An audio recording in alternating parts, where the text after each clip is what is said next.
Masa terus bergerak ke hadapan, tetapi tidak semua perkara benar-benar pergi. Di kampung kecil itu, cerita tentang pokok di tengah hutan masih wujud, bukan lagi disebut dengan jelas, tetapi disimpan dalam ingatan orang-orang lama. Generasi silih berganti. Anak-anak membesar, orang tua semakin uzur. Namun setiap kali hutan disebut akan ada senyap yang panjang, seolah-olah semua tahu ada sesuatu yang tidak patut disentuh. Orang kampung percaya, selagi tempat itu wujud, selagi itulah satu kisah lama masih bernafas di sebalik pepohon. Kemudian datang satu tahun yang terasa berbeza. Hari-hari menjadi panas dan kering. Angin bertiup lebih kasar daripada biasa. Hutan yang selama ini sejuk dan lembab mula berubah wajah. Daun-daun kering berlonggok di tanah, ranting rapuh patah hanya dengan sentuhan. Tiada siapa menyangka perubahan itu adalah petanda.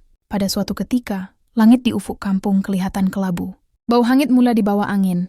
Dari jauh, cahaya kemerahan kelihatan di sebalik bukit dan pokok-pokok tinggi.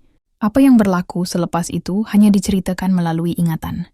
Api bergerak tanpa suara, memakan hutan yang sudah lama menyimpan rahasia. Asap menutup langit siang dan malam. Penduduk hanya mampu menyelamatkan diri, meninggalkan hutan kepada takdirnya sendiri. Apabila segalanya berakhir, kawasan itu tidak lagi sama. Hutan menjadi sunyi, terlalu sunyi, dan sesuatu yang selama ini menjadi pusat ketakutan dan bisikan sudah tiada lagi di tempatnya. Sejak hari itu, cerita-cerita aneh juga semakin jarang kedengaran.